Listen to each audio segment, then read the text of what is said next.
I even sound nuts as I'm saying this, you know what I mean? I've lost all credibility now as a person. There's a theory that aliens aren't coming from other planets. They're us from the future. One of the biggest sightings of UFOs is actually around nuclear weapons. Why would they be invested in our nuclear weapons unless what we would do with the nuclear weapons would directly affect our future? I even sound nuts as I'm saying this, you know what I mean? I'm not ashamed to admit, mate, I've delved into the comics a little bit. I'm fascinated by it. Geek Brad's coming out now, I like this. Fully, yeah. And it's even just the actors that they cast for it. Like, it defines them. Like, look at Hugh Jackman, one of my favourite actors ever. Like, he is Wolverine. Robert Downey Jr., Iron Man, he were perfect for it.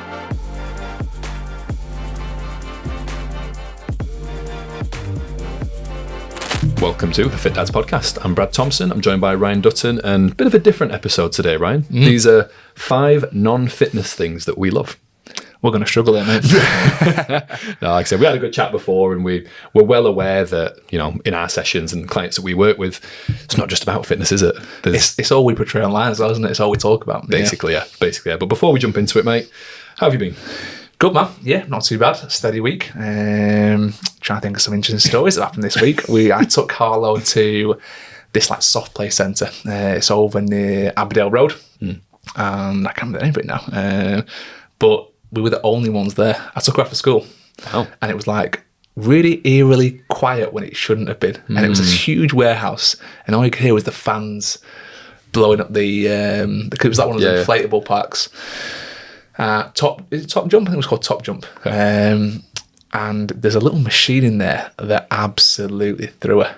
So it was like how do I describe this now? So it's like a little square box that they cordoned off in this inflatable park.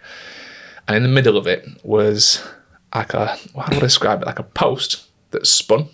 Okay. And coming off this post at different heights was like this kind of like black and yellow bars that spun round within this kind of space. Right.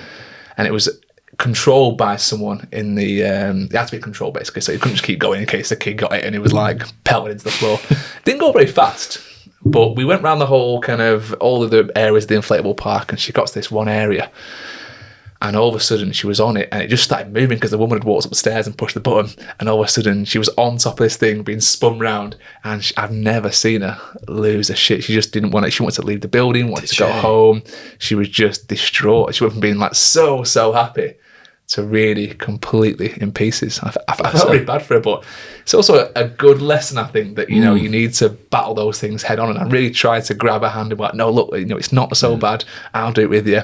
And she was just in hysterics, bless her. It reminds me when Ted must have been 18 months old, which is fairly young to take a kid to Ninja Warrior, but I did. 18 months? Yeah. Wow. So, and they've got like an inflatable bit around the back. Right. So we climbed up this, I held him and climbed up at the same time because he were too small.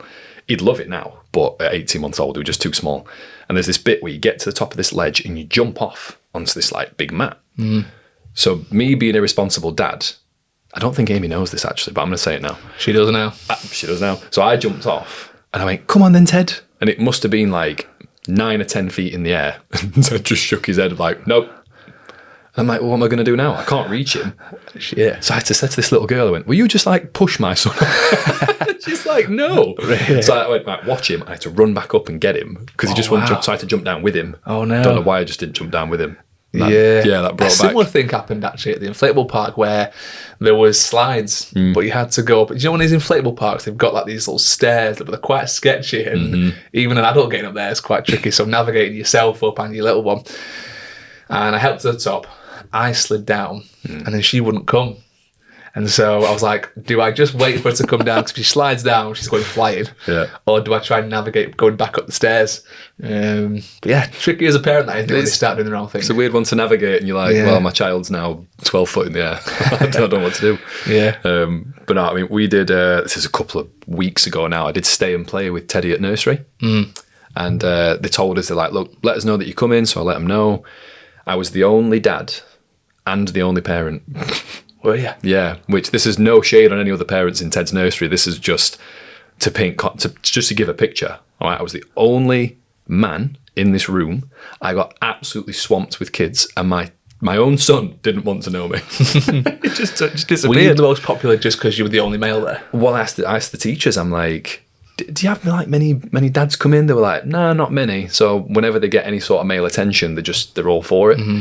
Ted at this point is playing with his friends, and he's just not bothered about me anymore. So I end up like posing for pictures, like little girls drawing my face on this like literally pen and paper. These other kids are like, can you throw this at me? And I'm like, what am I doing to be here? a local celebrity, mate. It was very strange. It's not how I imagined my stay and play at nursery to go. I've never actually been to the stay and play. Our nursery does them as well. I think it's on like a Saturday morning or something like that. And I'm usually working, so I haven't been down. Well, that was the worst bit, because I went there and then I came straight here a couple of weeks ago. I'm covered in glitter. Yeah, I didn't notice. I'm covered in glitter. I'm like, oh Christ. And Ted were just like, bye.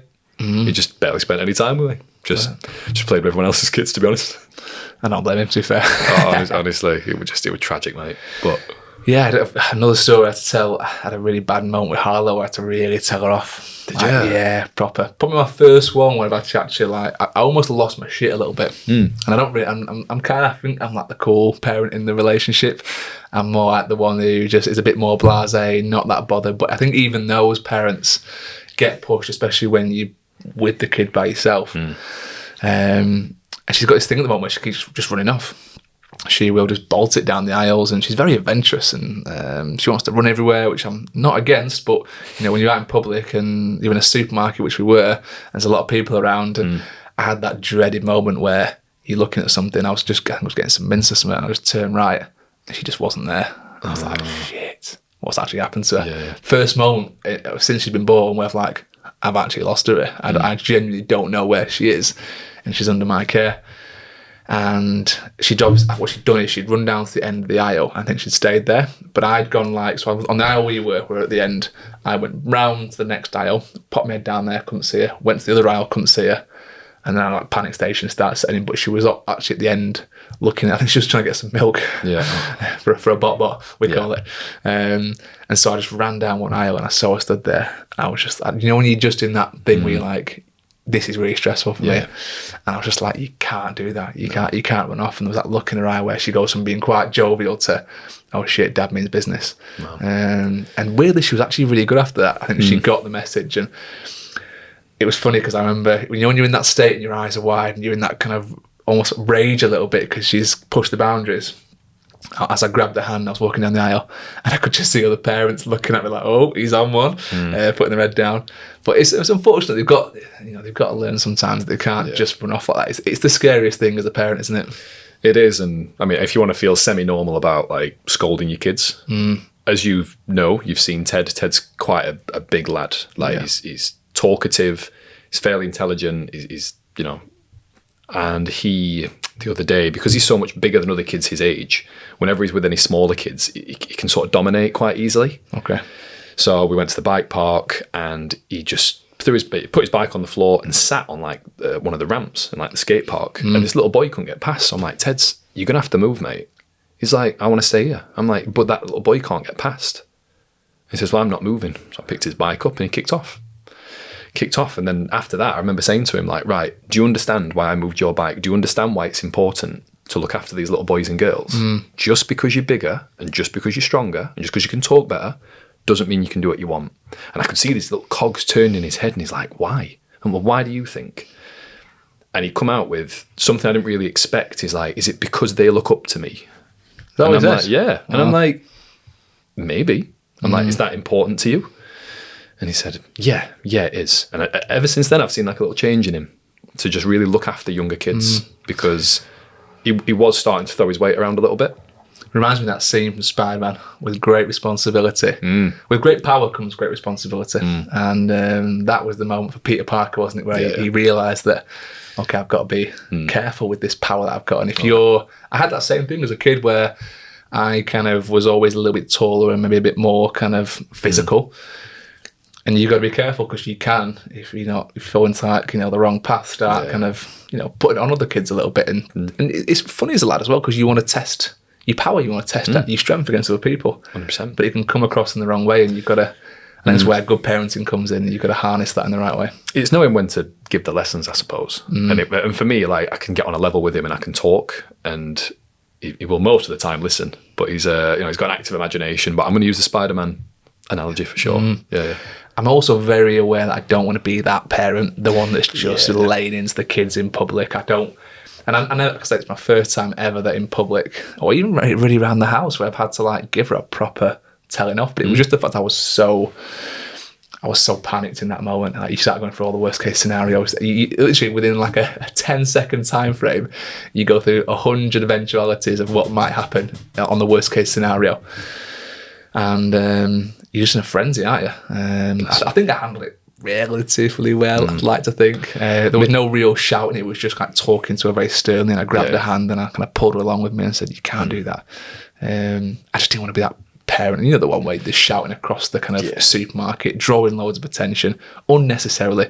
It's almost embarrassing the kid a little bit. And I think sometimes parents do that to make a scene. The parents want to make a scene as much as the kids do, because they want to highlight like the severity of it. And that shouldn't be your default. Let's face it. Like, your default should be, fairly, calm. And if your default is pretty angry and aggressive all the time, your kid's probably going to switch off. Yeah, because he's used to it. Yeah, we're also very aware of like how much they pick up on and how they respond to situations the same way we would. And I don't want to just flip the lid and go crazy, because she'll think that that's the way you deal with situations. And it's a generational thing, right? Mums and parents that are probably doing that. I say mums because I do see more mums blowing up in public than I do dads. It's probably a generational thing. Their mums were the same with their parents. So their mums were the same with them, and they're passing it down now. There's a lot to be said about that, isn't there? And yeah, I mean, mate, should we get into so this episode's all about, obviously, I say this with a pinch of salt, non-fitness related hobbies. I've got a couple that might be against the kind of curve there. It's fine. We don't know what each other's are. So if there's any crossovers, we'll just elaborate. But do you want to kick us off with your first one? Just because you mentioned Spider-Man. Anyone who knows me well knows that Marvel, anything sort of superhero based, I'm a big fan of. Even to this day, I love the cinematic side of it. I can talk to people for, honestly, hours about this. When did you get into Marvel as a kid? Yeah, I remember the first things that I watched was Fantastic Four, the cartoon. And I just really got into it. I'm like, oh, cool, there's a guy who's on fire. There's a man made of rocks. There's a really stretchy man and an invisible woman. It's quite a weird team. I'm into it. And then you sort of realise that it's this brainchild of these two amazing minds, like Jack Kirby and Stan Lee. And it's unbelievable, just what they created, just this own imaginary world, if you like. And it's unbelievable. I was never into the superhero stuff as a kid. Just never was. I enjoyed the movies, but just didn't get a fixation on them. Yeah. But I did get into that Amazon one, which was The Boys. Did you watch that? Yeah, it's really good. Yeah. Is that based on the Fantastic Four? Or is it a slightly different kind of like concept? That's almost like a different franchise. But The Boys is basically, if superheroes were real, they'd actually be pieces of shit. And this is what they'd be like. Yeah. I really liked, almost like they normalised it. So if you actually... the logistics of having superheroes with their powers in society. And you do see it every now and again where it's a Spider-Man movie and he's throwing webs everywhere and you're like, where are these webs going? Oh, he's knocking that guy into a building and the building's just collapsed. Or it's the Hulk, for example, and he's going through, he's smashing everything up. No word of a lie, in my adult years, I genuinely have thought, what's that costing to the council? Just analyse it. Who's clearing that up? Yeah, I like it, especially in the Marvel side of things, where maybe they create something and then it's just this domino effect where they can either set something else up or they can like adapt the comics a little bit. And I'm not ashamed to admit, mate, I've delved into the comics a little bit. I'm fascinated by it. Because Geek Brad's coming out now. I like this. Fully, yeah. There's a guy in the gym called Tim, and me and Tim just nerd out on this all the time. Like, have you seen Thunderbolts? What do you think is Captain America: Brave New World? And it's just, I don't know. It feels like a very safe space for me to be. It's like a little bit of escapism. I saw there was a infographic online. It was about all the like different Marvel and DC comics that are now being made into movies. Yeah. I think pretty much every year there's like a new one coming out, which if you're into that kind of stuff, must be really cool to kind of see these characters coming to life, being put on the big screen. And it's even just the actors that they cast for it. Like it defines them. Like look at Hugh Jackman, one of my favourite actors ever. Like he is Wolverine. Yeah. Robert Downey Jr., Iron Man. He were perfect for it. Yeah. And they took a big risk on him. But did they? Why? So the character of Tony Stark is basically he's a tainted billionaire. He's sort of a bit of a douche. And but he's very intelligent. And Robert Downey Jr., bit of a nepo baby actor, in a lot of trouble, and he won this bit of redemption arc, and Marvel gave him a chance, and it's just defined his him. career. Yeah, I know he was a drug addict, wasn't he? I think it was heroin as well. Yeah, so some serious stuff. But he's amazing actor, and I don't know, it just catapults people. Absolutely. You're in one of those movies, and you're set for like. I mean, the money they pay you is crazy, right? I mean, my favourite superhero, that it has to be Captain America, because he's the ultimate square. Who's that? Chris Evans. Evans, that's right. Yeah. He's the ultimate square.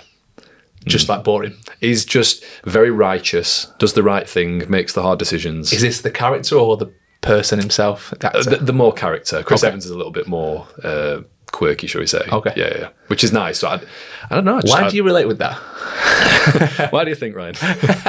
No, I don't know. I always wonder this, like, how much of it is like a hero complex sometimes that you have, where if you see a problem, you're like, yeah, I could fix that.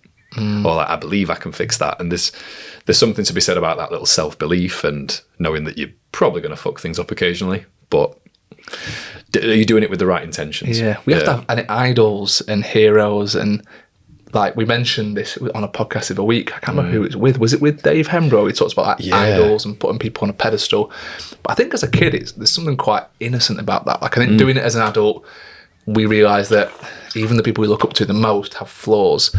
In a made-up super character or superhero, should I say, I do think that there's nothing wrong with that. You take attributes of that person that you want to take in life, whether it's their ethics, values, whether it's just them being cool, like you want to be like them, and there's nothing wrong with that.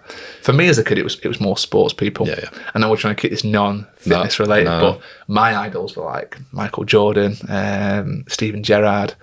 You can see why it's going to be hard for me to get away from the fitness aspect today. I mean, let's categorise fitness as the gym, shall we? I feel like that should let you off the hook a little bit. Okay. What's your first one? Do you know what? I actually really like gardening and DIY. Yeah. Fair. I love a little project. There's nothing better for me than, like, we relaid the patio in the garden a few years ago, which was a whole drama in itself. Actually ended up pulling my back. It was horrible. I won't go into too much detail, but the project itself was awesome, and I love that. I mean, even when I had a rented house up the road before I moved in here, I built a chicken coop, like one you could actually walk in, like a human size one. There was already like some trestles that someone had left to grow things on, and there was two of them like this, and I just boxed it all off, put a roof on, chicken wired the whole thing, fox-proofed it. I love a good DIY project. I really do. Build IKEA for me is a great. I love looking at IKEA stuff and going, love to build that. I don't like. Whereas most people hate that. But I just don't relate to it at all. I love a good IKEA project, something around the house. Even putting these wood panels up, and we did that, my mate. What a great little afternoon that was. I mean, you're talking to the least handy person in the world, and I have reasons for that. Like for you growing up, were your mum and dad involved in it? Not at all. No. This is the fascinating thing. No one. I mean, my dad was convinced I was going to be some kind of tradie. I remember one time when we had a home gym. He had one of these multi-gyms. You know, the one where it's like you sit in a chair, you've got a chest press, a pec deck, you've got a pull down, you've got leg extension. You can pretty much do everything on this like one piece of kit. And he pulled out the instructions and was like, honestly, mate, I don't even know where to start. I might have to get someone in. And I was like, but I really wanted to use it. I remember looking at it and going, that'd be really cool to use. And I was like, I'm going to do this. I am going to do it. And he come down like an hour later and was like, just try your best, mate, but don't lose the pieces, basically.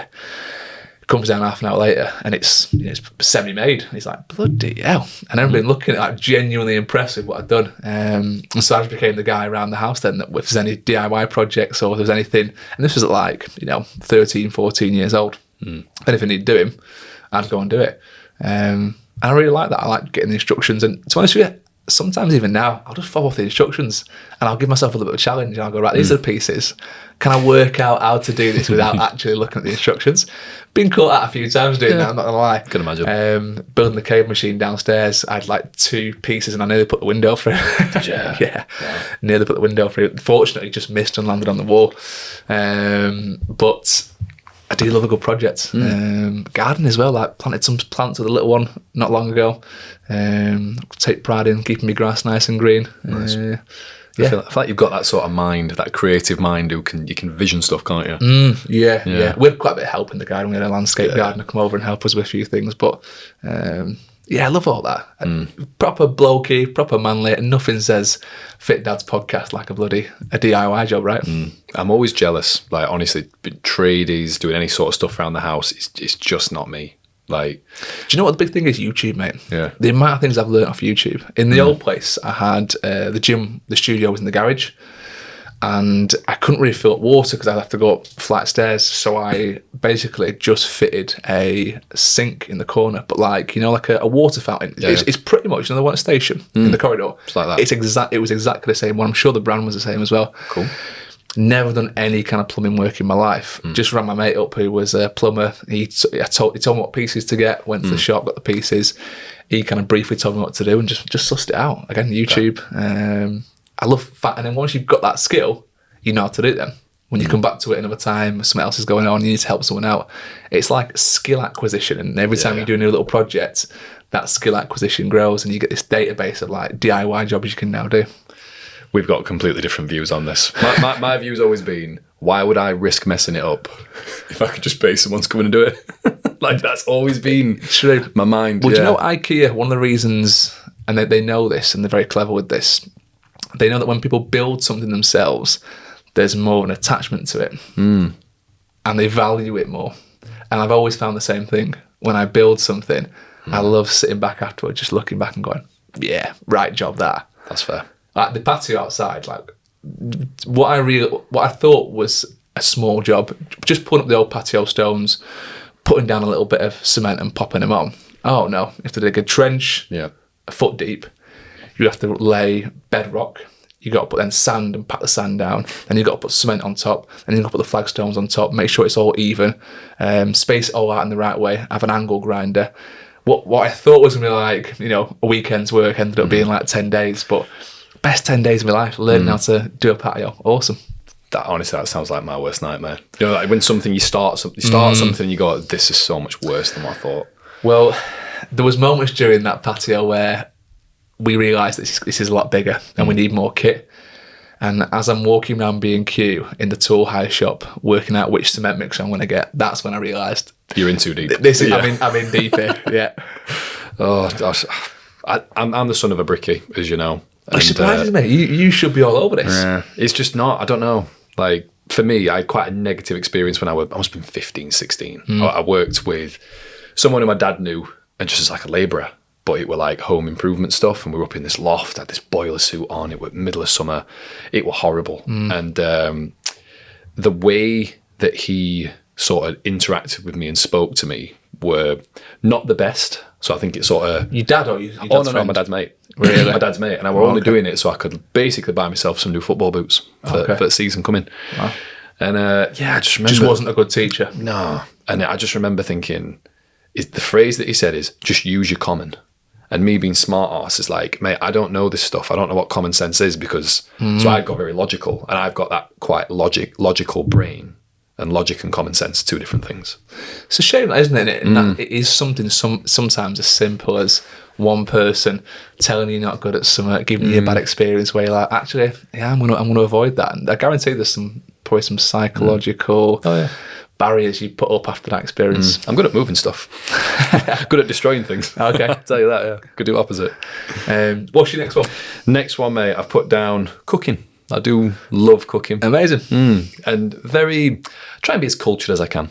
I've tried to adapt things the best as possible, as I talk about semi-regularly with my autoimmune condition. I have to stick to quite a low FODMAP diet. So what's the FODMAP for people? FODMAP, in case you don't know, is there's certain foods that can trigger bouts of inflammation. So just a handful lactose, fructose, polyols.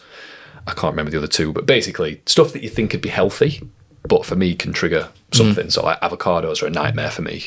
Onions and garlic, no go. So I've had to really explore like alternatives. So I'm thinking, well, if I can't have onion and garlic, what can I have? Turns out I'm all right with spring onions in small doses. I'm all right with, there's an amazing seasoning called asafoetida, if you've heard of this. Never. So I've had to go really like... So even the seasonings and the herbs you put on foods, you've had to be quite specific with. And it's just paying attention, like how it affects the skin, how it affects the gut, how it affects the eyes. That's a downside right now. So just being a little bit more open-minded. And sometimes it's just, right, I've got some pork chops in fridge. I'll just go online. I'll be like, right, pork chop recipes, and I'll just pick something I fancy and just make it. I'm not bothered about presentation. I will say, I just like it to taste good. So I don't know. It's almost meditative cooking where you can just switch off. Yeah. And trying to get Ted involved is quite nice. And yeah. I think that's the most important thing. I really do with any of your hobbies. It's just switching off from the normality, switching off from the mundane, just making sure that you're not focusing on the stresses of life. Like that's what hobbies should be about, right? Yeah. And for me, it's just having. That's probably where I get all my creativity out, if I'm honest. It's nice to be like, well, I've not got that, but that should do. And you sort of make these educated guesses. And I'll be honest, mate, I'm not much of a host. I sort of feel the pressure when people come round. But if it's for me, Amy, Ted, I'm like, yeah, whatever. Cool. And I probably need to, when we do eventually move house, there will be a bit more hosting going off on my part. And I want to sort of showcase that a bit because I've learned a lot. So, yeah. I think there's so many good ways of cooking. I mean, like HelloFresh, make it super easy. Yep. Recipe and ingredients at your door, good to go. What else is there? We've started trying these Simply Cook recipes. Yeah. So they basically send you a recipe and they send you these spices and sauces that you put in there. One of the best things they send, which I didn't even know you could do. So there's a lot of rice dishes. And when you cook the rice, you can put like a stock in with the rice. This has revolutionised like some of the rice dishes that I've made. So I really like those. But yeah, I don't mind cooking. I'm not the main cooker in our house, that's for sure. But I've had to put my weight a bit more recently. Amy gave me a bit of telling off, and she was like, "Right, you need to kind of get stuck in." Yeah, basically. Yeah. Which I don't mind because obviously I do like having control over my food, especially with like calories and macros and planning things out and being quite health conscious. It does rub off on her, but I think I need to definitely pull my weight more. So past few months, Monday, Tuesday, Wednesday are my cooking days. Thursday, Friday, Saturday are hers, and then Sunday we'll probably just decide whoever's least knackered from the week cooks the flip a coin. Yeah. I'll tell you what did change it for me. In lockdown, we really got into the Joe Wick stuff. Okay. Just the workouts. No, the 15-minute meals. Yeah. Lean in 15 stuff. We had like 3 books out at the time, and we just cycled through those. Yeah. And honestly, after that, I got really confident, being like, "Oh, that'll go well with that. That needs more crunch." And I'm like, I don't know. It really, he gets a lot of stick, Joe Wicks, but he's definitely changed more lives than what he knows. I agree. I agree with that. I think he's a bit of a funny character, and he's not really my cup of tea, but he has a great voice in the industry, and he's helped a lot of people, had a lot of big impact, especially on the way people eat and train. Understanding that exercise is easily accessible. I love that message. We have definitely got a couple of his books downstairs as well, which are really good. Yeah, I like those, and that's how he made his kind of. That's how he made his career, basically, isn't it? He was online just doing his quick 15-minute meals. Lean in 15, he used to call it. He used to call them like baby trees, his little high-pitched voice, and throw them into a pan. And they were very enticing, and they actually looked really good. So many people have copied that model now where they're just making these little small meals, but it's probably somewhere where I've had to kind of like, as a coach, go away and research a little bit. I think nutritionally, I think from a macros, calories, just quality point of view, I know what I'm talking about. But in terms of the recipes and the meals and putting together, I do have to go away and do research. I took on a client recently actually who came to me just for nutrition, didn't want any training, and she wanted a whole new plan based on some very specific set of goals. She does CrossFit 3 times a week. She's a busy mum, so I had to really go away and probably spent the best part of half a day just sat down preparing this kind of meal plan for her. And it's tricky because you want it to be good, you want it to be tasty, you want the meals to be exciting, but it's also a push and pull thing where it has to also be effective for her goals and performance. The interesting thing that I found from just looking into nutrition a little bit more, when that door opens, a mate of mine used the analogy of it's like going shopping, it's like going clothes shopping.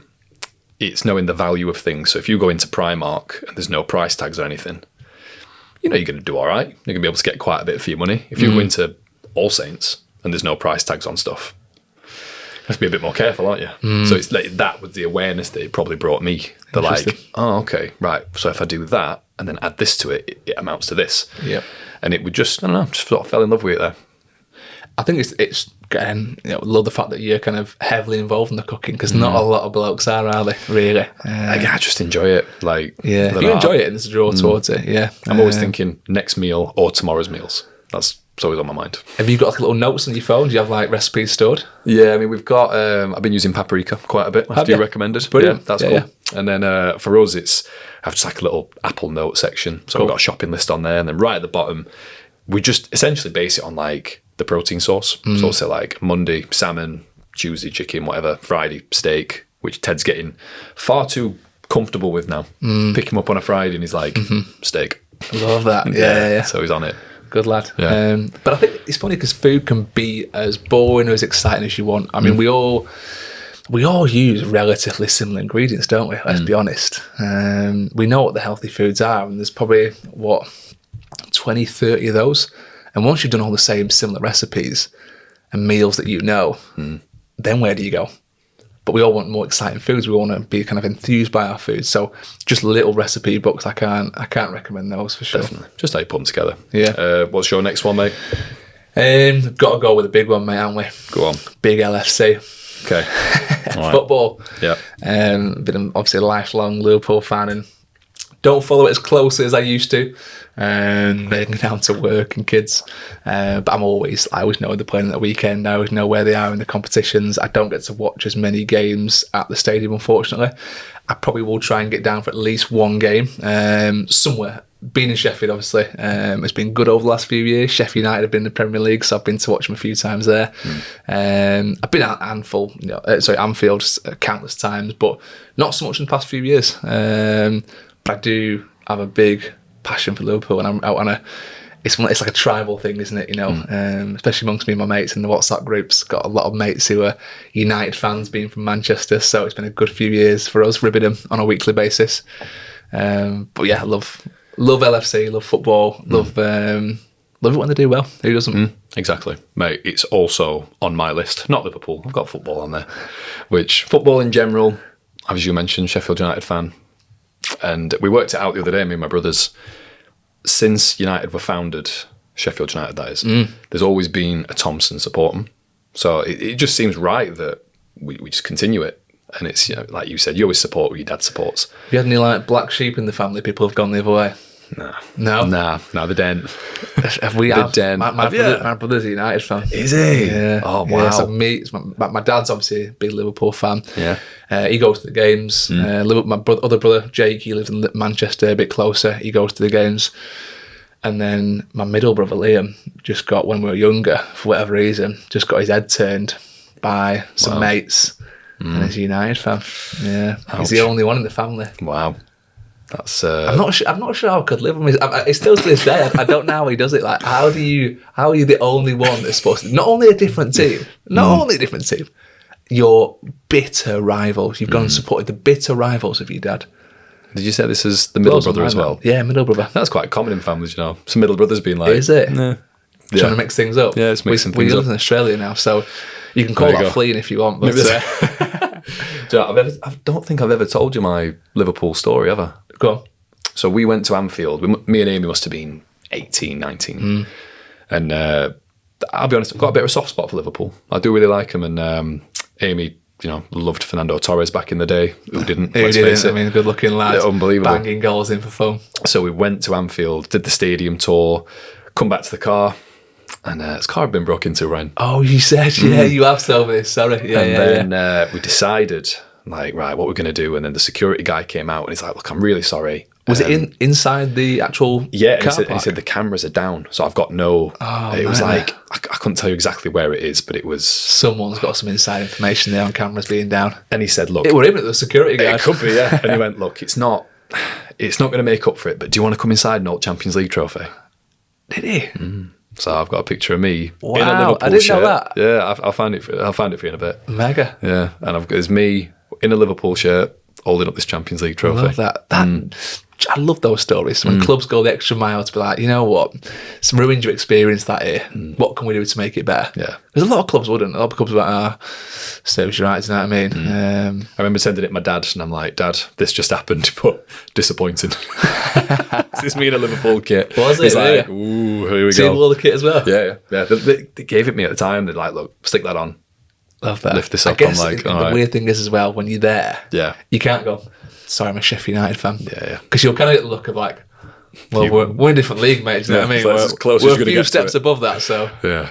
But no, it's, I know what you mean. What is it about football that you really love? Is it just the bond with your dad? Is it just growing Yeah, up? absolutely. I think because I've always been a football man as a kid as well, you just grow up absolutely adoring the team and the players. And I've had moments in the past, especially when I was younger, where it'd ruin my day and my week if they lost. It really would. I was that invested in them, and you don't ever really lose that. Even when I watch it now, even though I don't watch every game, like we had a bit of an issue when I used to watch football when Harlow was young, because as soon as they'd score, I'd be shouting. Yeah, it was just impulsive. Same way, when you have road rage and someone cuts you up, you don't think twice about going, no bed. When someone scores on the TV and it's Liverpool, I'm, oh, well, yes. But that real big shouting, Harlow hates it. Yeah, I can imagine. And we think that might have given her like some issues with like loud noises when she was younger, because I used to jump off the sofa, cheer, and she'd burst out crying. But I don't know what it is. It never leaves you that. I think once you're very invested in the team, when you watch him, you can't help but kind of, Have you got a standout positive moment for you as a Liverpool fan? Anything where you go, that was pinnacle? It's got to be the 2005 Champions League final, right? Do you remember where you were? Yeah, watching it at home. Yeah. With my dad. Yeah. Just in, like, I remember after the first half and you're 3-0 down to AC Milan, it just was like, game over then, lads. And there was almost that point where we were like, do we want to watch this? And we just said, look, keep it on, see what happens. We're going to support them till the end.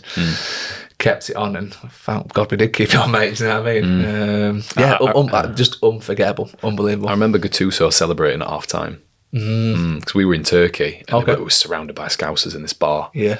Loads of them just went. And they were just like, I've had enough. No, not watching this. This is embarrassing. As soon as they saw Gattuso celebrate, and then turned it around, mate. I'll tell you what my worst moment was as well. Went to watch them at home. It got a good few years ago now. Probably like around the Steve Finnan. David and Gog. David and Gog, yeah. We've had some sketchy signings. I'm trying to think of some other names. Yeah, Balotelli for a bit. That were. But we did have Balotelli. I remember you having Balotelli, yeah. That was a weird signing, wasn't it? That was strange. He was on his come down, I think, after that. But yeah, we got beat 3-0 at home to West Brom. And that was one of the moments when I was at uni as well. So when I was at uni, I used to travel over on the train 2.5 hours, and bearing in mind I'm a student, right? So I ain't got a fortune to spend on train tickets. Yeah. So I was spending me 50, 60 quid going and watching them, and I was doing it every other week. And I just remember sitting there watching them being beat at home 3-0 to West Brom and going, Dad, I can't keep doing this. I can't keep putting myself through this pain. Yeah. I turned down a great day in the Peaks, like with my mates here, or I've turned down this, and I remember that was a bit of a pinnacle moment where I was like, I think I'm just going to stay in Sheffield now.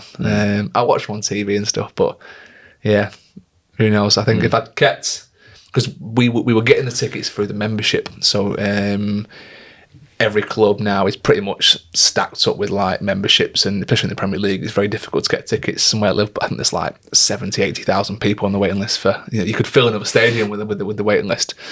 But with the membership, if you got enough tickets, you got a ranking, and I think you went up through the waiting list.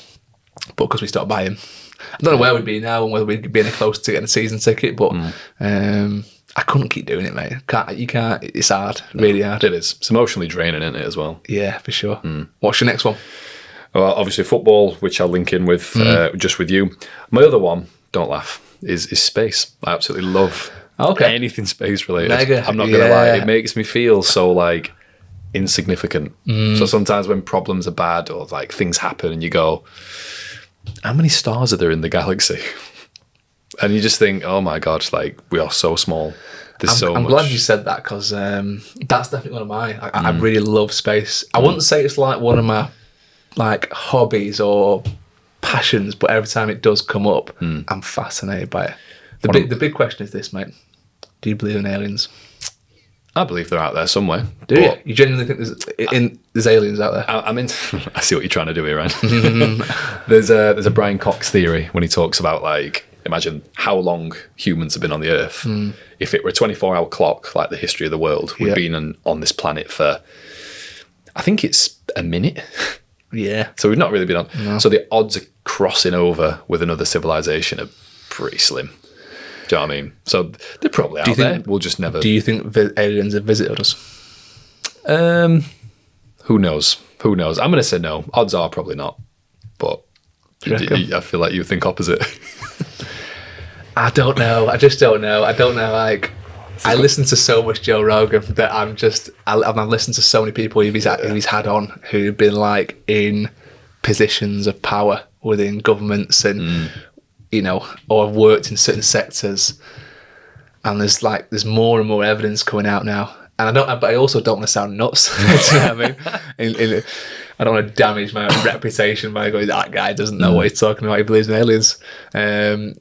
But I do listen to a lot of that, and if I can get the audience to watch anything about space and make your mind upon it from there, there's a great documentary on Netflix called Bob Lazar and Flying Saucers. Okay. Yeah. Bob Lazar was a guy from the 1980s, I think it came out. Do you know who he is? Yeah. Yeah. And he worked not at Area 51, maybe loosely there, but also another kind of base that they didn't know existed at the time. It was actually in the mountains near Area 51. And everyone who worked there was closely monitored, their phones were tapped. And one day, the people that he was working for found out that his wife was having an affair. And Bob didn't know. So they put Bob on garden leave, not knowing. They didn't really tell him the reason why. And I think they thought if he found out, he'd end up going to whatever. But he ended up kind of leaving as a result, and he thought he was being followed by the government, and there was all this kind of accusations that they were going to kill him. I think he threatened to go public if he didn't get his job back, because he was really passionate. He wanted to work there. And they said, no, you're done, basically. You got to leave. And so he was fearing for his life, and he went public with his story. And he was telling these wild stories. You can imagine in the 1980s, he comes public and tells all these people that he's been working for this, space base near Area 51. These are all things he's seen. But there was one reporter that took him on, and he actually did it as like a bit of a. I think he did say his name at the time, and then he talked about some things that over time have actually become real. So there's one thing that he mentioned, this thing called Element 51, I think it was called. And it was one of the kind of components for the propulsion system in the spacecraft that he was working on. And it didn't exist. No one knew what it was. And then 20 years later, some scientists from another country found this Element 51. And it's now on the periodic table. And there's a few other things that you mentioned are basically been true. So there's a lot of people that claim to be abducted by aliens and had space probes shoved up their ass and all sorts, but this guy seems to be relatively legit. And there's been a big push recently on the US government. Have you seen what they've been doing? So they've been basically bringing out some of these UFO sightings and videos, one of them being by one of the main kind of pieces of video that was actually captured by the US military. And it shows this very strange orb. And you've got, obviously, on the camera that's kind of viewing this thing altitude, because it's all these fancy, US military planes. And it shows it going from, like, sea level to, like, 30,000 feet in, like, a millisecond. Wow. And then down, and it obviously disappears into the earth. It disappears into the water. So there's all these little, and they addressed that, and they basically came, and they've never really addressed UFO stuff before. They've always tried to cover it up and reason with it. But then they brought these videos out and were like, yeah, we genuinely don't know what it is. And it's the first time they've ever accepted that there may be some, not aliens, but unidentified flying objects out there. You can see I'm deep into this now, mate. You know what I mean? You love Rogan. I do love Rogan. Truth be told, mate, I probably believe more in time travel than aliens. Do you? Time travel? Well, do you know what the other theory around aliens is? Because aliens, if you look at depictions of aliens, they're always like human looking, but with like bigger features. So they've got a bigger brain, bigger upper head. They've got bigger eyes. There's a theory, and a relatively new one, that time travel is real, and aliens aren't coming from other planets. They're us from the future. So we've developed as humans. We've developed bigger brains, bigger eyes. And if you look at the way human evolution has gone over time, our brains have got bigger.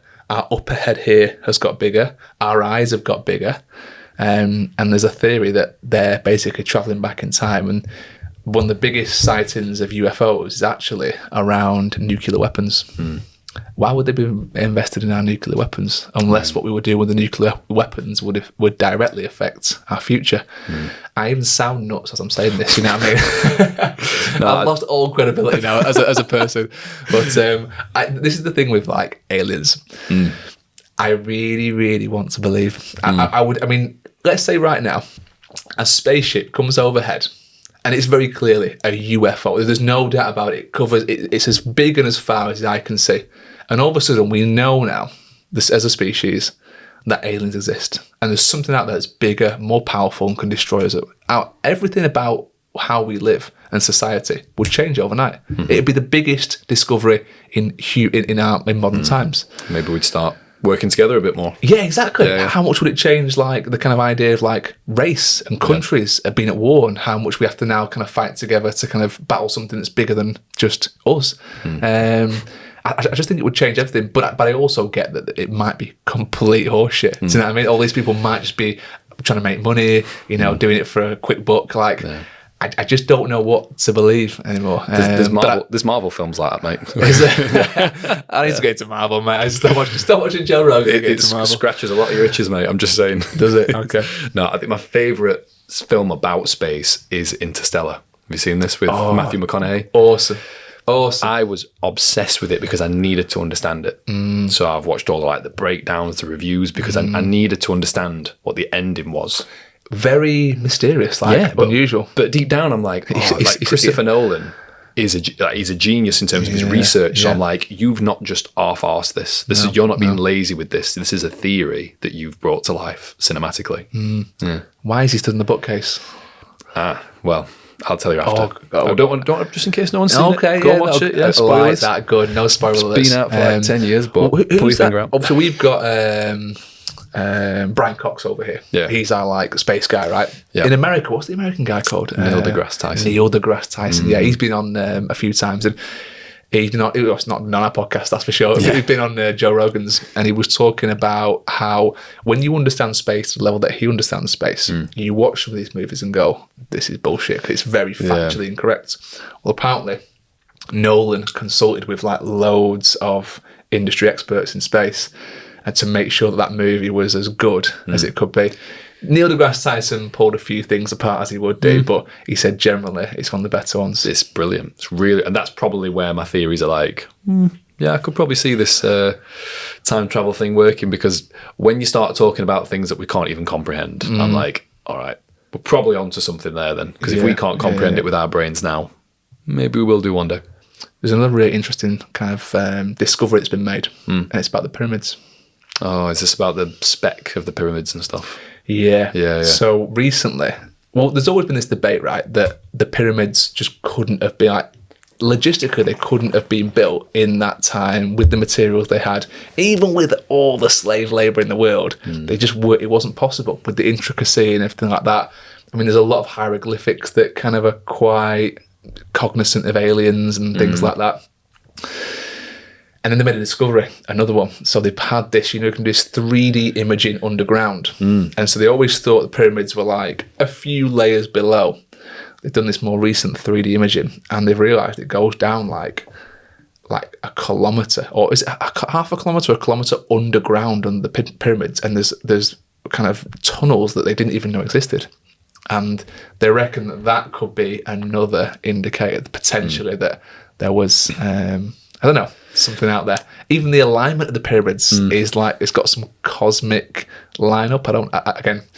my knowledge on this is kind of quite surface level, but there's a lot of things with the pyramids that indicate that they might not be as interesting, as ancient as you think. Yeah, you'll appreciate this next thing I'm about to say. She's not got on to doing this marathon just yet, but because you mentioned the kilometre underground, a client of mine's just registered interest for the world's deepest marathon. The world's deepest marathon? Which is a kilometre underground in Sweden. How low underground is this? So Burj Khalifa is like 850 metres tall. This is 1,000 metres down. Wow. Underground. So it's lower than the Burj Khalifa under. Yep. Jesus. And it's you do just a kilometre? Oh, no. This is a kilometre and it's a full marathon. A full marathon? In this mining site. Jesus Christ. Yeah. She informs me that it's one of the safest mining facilities in the world. I'm like, I would want it to be the safest. So my hands are clammy just thinking about that, getting claustrophobic. So deep down, I hope that she gets accepted for this. She's doing it through this funded project and hopefully. Wow. That's really cool. I didn't even know that existed. No, neither did I. I'm obsessed with it. What's the oxygen level down there? Like, it must be low. They must have to. They have oxygen tanks, stuff like that. What do they use? I mean, if she gets in, I will then ask the questions. Yeah, okay, right. But yeah, just fascinating, mate. So space in general, I just find it a nice little. It's a nice leveler for when life gets a bit too much. I totally agree. Yeah. I've had that before. I've been watching like a Brian Cox documentary, and the first 5 minutes it just shows Earth, then it shows our solar system, shows our galaxy, shows our universe, and it just keeps zooming out, and then it goes, and then we're one of like 70 billion in this kind of like area. Zooms out again, we're one of 500 billion. And you go, yeah, why am I worried about paying my mortgage? Yeah, Do you know what I mean? Just get on with it. Why am I worried about clients not doing what they should be doing? Yeah. It's so much bigger than us. It's so much bigger than like all this we can ever imagine. And then you worry about like, why are we fighting with each other in countries? Why are we not pulling together to kind of try and conquer all that out there? I think it's purely based on the fact that it's out of reach, isn't it? It's so far out of reach. I mean, how long did it take us to get to the moon? And that's a whole other conspiracy theory in itself. Save that for another time. Let's not unbox that one. But yeah, but it does make me. I mean, he's a sketchy character at the moment, isn't he, Elon Musk? Yeah. But it does make me respect people like that who've got real ambition in being like, let's move out of this place. Let's move out of Earth. Let's go and explore other realms of the universe. Anyone who's pushing that, I like that ambition.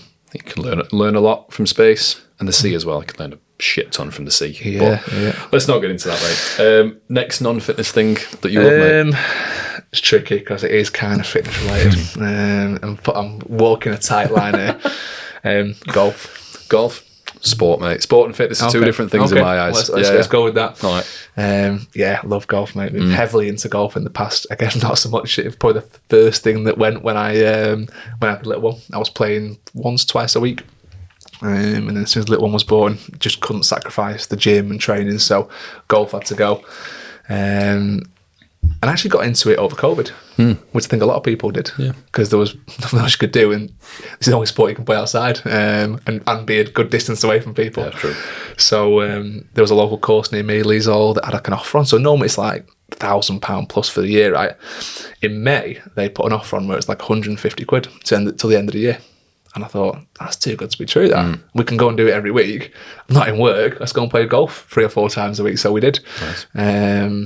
And I'd always played. My dad's been a keen golfer. He used to caddy for professionals back in Formby. Liverpool's a big golfing city. And so he showed me, and I played rounds as a kid, but never taking it up as serious as some of my mates did. It was always a bit of a regret of mine in like the teenage years, not doing that more. And then, about 5 years ago, just started playing more regularly. Oh, mate, it was so good. I still play occasionally now with friends, but I just haven't got time to play kind of all the time. I watch the Masters, love all that. Try not to watch too many of the big competitions because you get very heavily invested over a weekend. It's not it's not a football match over 90 minutes. You're talking 4 days of golf here. So, but yeah, I do love my golf. What is it about it? Because I've always wondered this. Because again, never really been into golf.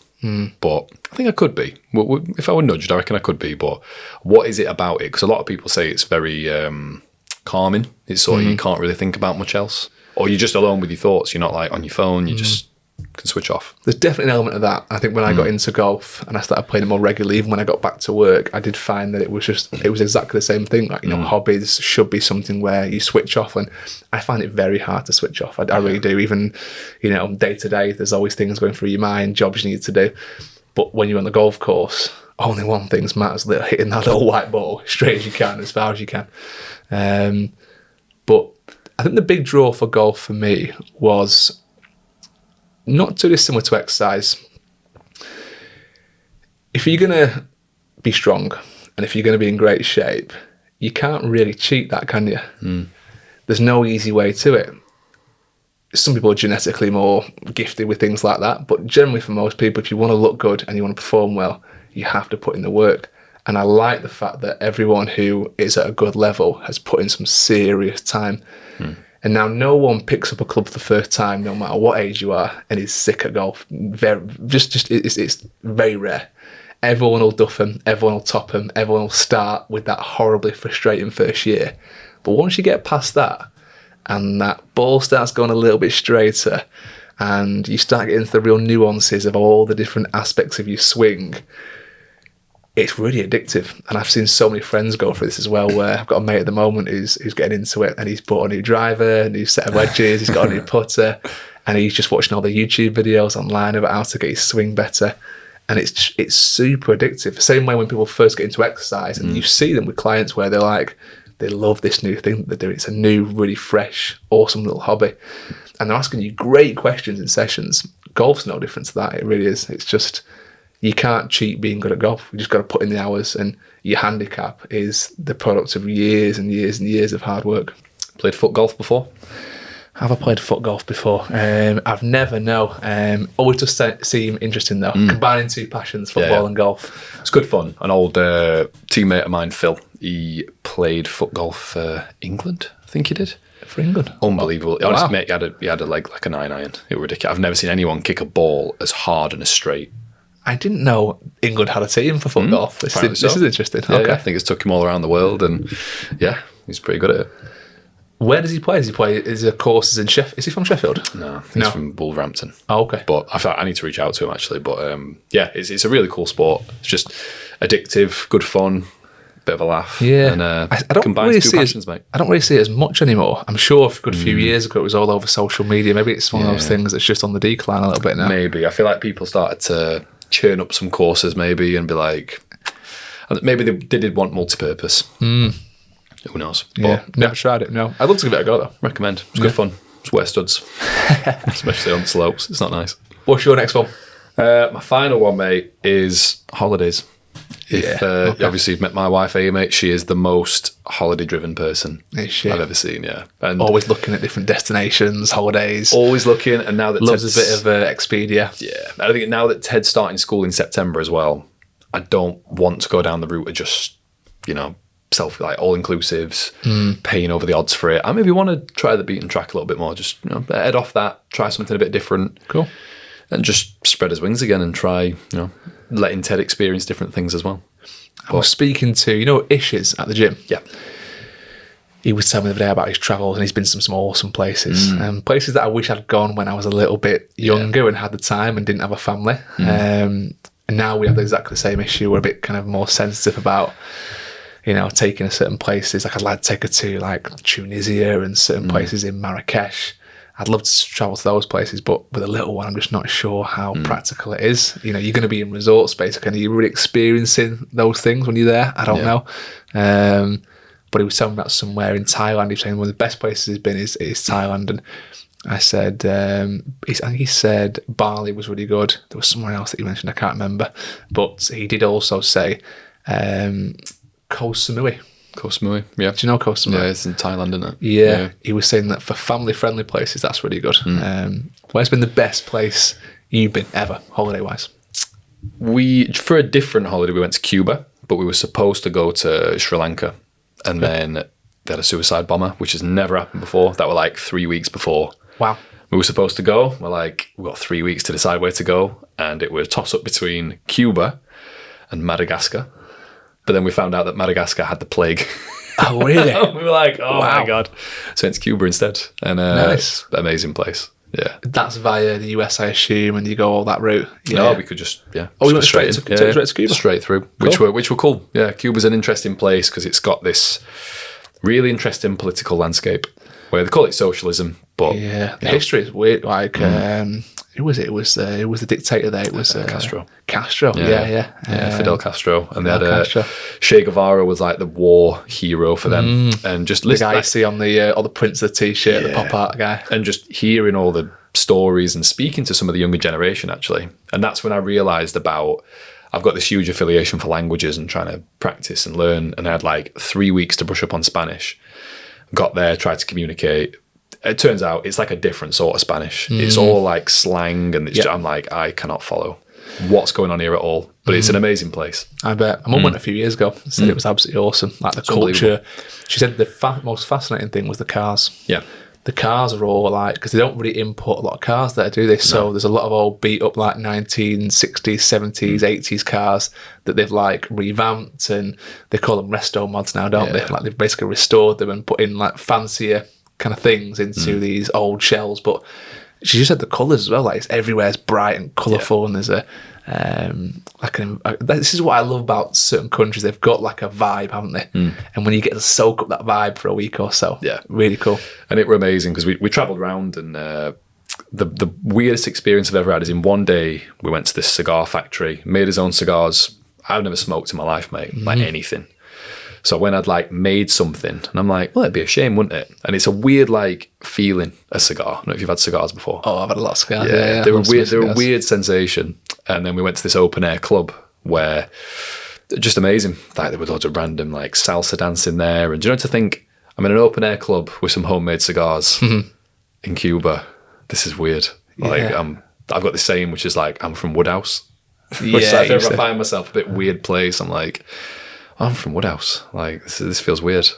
Yeah. I think you've got to like disassociate yourself sometimes when you're out there and just immerse yourself. Forget where you're from and just go like, 100%. You know what? I'm just going to get fully immersed in this culture. There's a really good YouTube channel at the moment by a guy who travels, and I've had kind of. It's a funny when we're traveling. I've done a little bit in the past around like New England in America. Did some football coaching out there for about 10, 12 weeks. And we travelled around a lot, went to Canada for a little bit. And I feel like I got my real fix of travelling from that. It was probably just about for me. I've not got the travelling bug where if I stay somewhere too long, I need to move. I've got friends who are definitely like that. I like routine, I like structure. I'm a bit more kind of, I like my house and my office. But there is a bit of me that wants to still go and see some places in the world. And I get a lot of my fix through this YouTube channel. This guy called Mike OK. Have you heard of him? No. So he has got a really big growing audience on YouTube, and he got quite famous recently because North Korea reopened their borders to some tourists to come in, some journalists, only a select few. And he got selected, this YouTuber. Wow. Yeah. That's cool.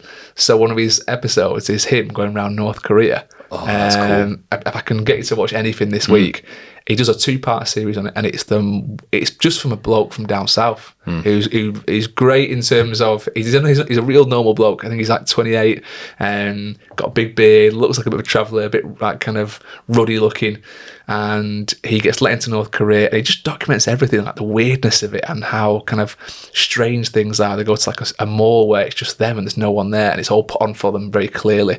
They get put in this hotel where the windows won't open. Then one of their biggest exports is this like it's like a Cobra vodka, but inside the jar is a snake, a dead snake inside. Oh, wow. And when he takes the cap off, it's like all stuck and like kind of like sticky on the top. And he's like looking at this like dead snake, and he goes, "This is one of their biggest exports." And they export to China and stuff like that, and close ties with Russia. But he goes all over. He's been to like China. I mean, he digs out real hard issues in these places, and that's really cool. Like, definitely a good if audience as well. Like if you want to go and check out a cool YouTube channel this week, Mike OK is called. Mike OK. I have to check that out. But honestly, I feel like the list just ever grows. Like the second best place I've ever been is probably Santorini. It's just it's beautiful. Everything you think it's going to be. Marble streets. Yeah. Just you have to really pinch yourself because you're like, this is ridiculous. Beautiful. Yeah. I've never been there. No. It's unbelievable. I feel a bit untravelled now. I mean, I've been to North America. Been a lot of places in around obviously Europe, a lot of places on stag do's as well, which aren't as cultured, but you see a lot of the local beer. But I think some of those things, I think later in life, I'll just go, right, now's the time. Maybe when like she's a teenager or she's left and me and the missus go, right, let's go and see the world now. It's just something that I haven't done enough of, I don't think, as a kid, but want to do more of. I think it's something we just love. It's, you know, it's our time, it's family time, it's whatever time you make it. And yeah, we just love it. We love seeing things, we love experiencing things. And you sold me on Cuba, mate. I think I need to get to Cuba now. Really good. Just for the Cuban cigars. It's good. But you got one final one, mate, for us, non-fitness related things? Yeah, do you know what? I've just kept it really simple, like family time for me. I'm really like valuing that more and more. And I think, you know, hand on heart, being honest, as a dad, like, you know, I think the first few years I found it really like stressful, and I just had this sense of like kids are there to disrupt rather than bring value. And I found in the last few years as Harlow's started to want to do certain things, and when we've tried things with her, she's been really appreciative of the fact that we've done those things with her. I've just really got to the point where like, I just love, even like the Monsell Trail, we mentioned it obviously on our last episode, just taking her out down the Monsell Trail on a bike, and she was sat on the back in a little kind of buggy thing, like she loved that, and I love spending time with them, and yeah, family time for me is definitely up there for sure. You've made me feel bad now, mate, of putting cooking above family time. It was only because I was struggling for the things. No, I think it's bang on as well. It's just, if that's how you spend most of your time, it's, you know, it's rightfully it should be on that list. Yeah. And it's just giving them experiences as well. Because I guarantee it's family time, but it's, for you, you're always keen to do different stuff and take her different places. Yeah. It's not just like, this is where we go. Just explore. But she's in that age now where like, this won't stop until she's probably like teenage years, where she's learning things at such a fast rate. And I'm so impressed every week by the way she's stringing sentences together, and how she's able to verbalise what she wants and what she doesn't want, how her interests change day to day, week to week. I'm just fascinated. And I think spending more time with her in this kind of, you know, little family bubble just becomes something I'm drawn to more and more. It really is. I think it's amazing because I had a very similar chat with Amy last night where I said, look, for the past 5 years since Ted's been born, and he's going to school in September, I said, I've seen everything. Like, I've seen everything he's done. I've seen all his milestones. I've been there for everything, or I've been at least available to do everything. And some would say, I don't know, you've sort of held yourself back sometimes. You've stopped some personal goals. But actually, I wouldn't change it for the world. No. When I said that to Amy, I'm like, I'm glad I've done what I've done. Yeah. Because he's going to go to school soon. He's probably not going to need me as much or want me as much. Again, it's the cup, isn't it? You know, you can only put so much in that cup, and you know that if you push work too hard, if you try and explore too many other things, that cup gets too full, and the last thing you ever want is to look back and go, yeah, I wish I'd made more of those first 5 years. If you can genuinely hand on heart say, I made the most of it, we did loads, I gave him the time I think he needed, you'll have no regrets there. Work's going to be there.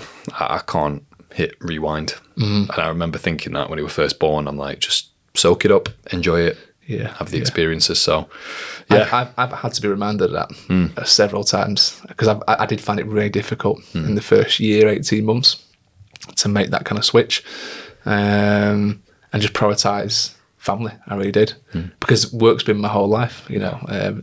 It really has, like ever since I started it over 10 years ago. It's difficult to admit that as well, like when you're so invested in one thing.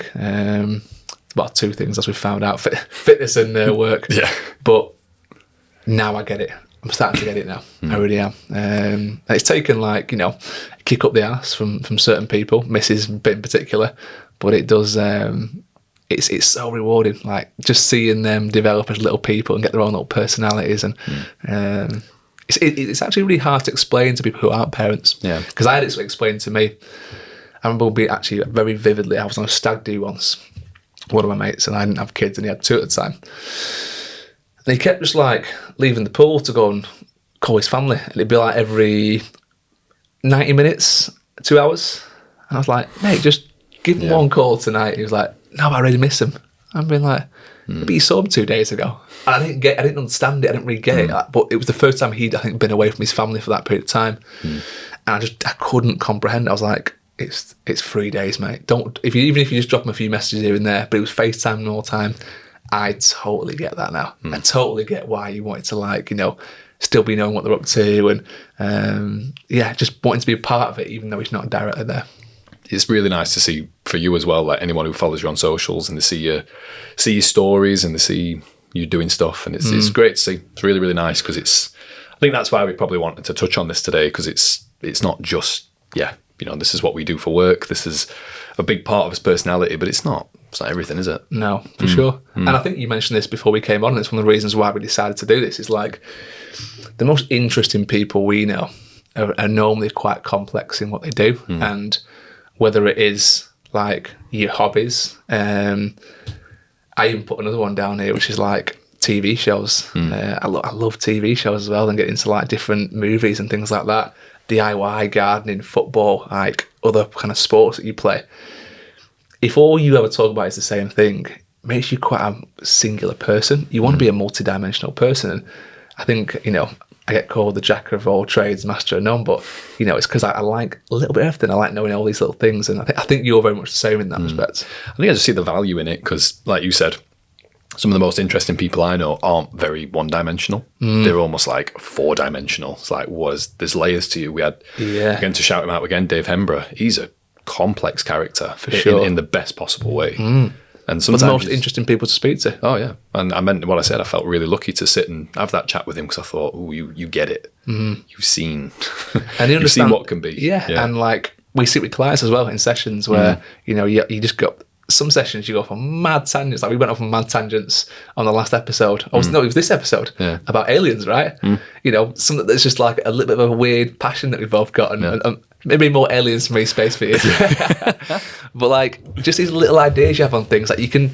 It's not all about exercise and fitness and work. You got to have other things that just make you interested, and it just all these different passions sometimes lay over into each other a little bit as well, and it makes you think more intricately about kind of like how everything's linked, and life and philosophy, and one thing we never really touched on, which we did when we were pretty drunk on the episode around Christmas, our 50th one, was like politics as well. Like we've got quite loose views, not our views aren't like massively in any direction. But even that is like, I've got clients who are really passionate about politics, and we talk sometimes about that. I do try and avoid it with most people, because you don't want to kind of, you see the good, the bad and the ugly with it, don't you? I'm sure. But just little things that make you quirky and you know, give you character. Your hobbies and your kind of things away from work give you character, for sure. Without doubt. I think it's a case of knowing the world that our kids are going to grow up in, mate, as well. We want to be well informed. We don't just want to like what stand direction, down one path. What direction are we going in as a community, as a nation, as a species, for sure. Definitely. God, that went really deep there, didn't it? It did, mate. It did. I'm not annoyed by it. No, not at all. But it's, again, nice to chat about things that are just not like, you know, I don't know, macros and lifting weights for a change. Mate, thank you for sharing your 5 non-fitness related hobbies today. And to you, mate. It's been insightful. So I agree. Guys, as always, thank you for joining us on the Fit Dads podcast. I'll see you next one. See you soon. Cheers, mate. Mega.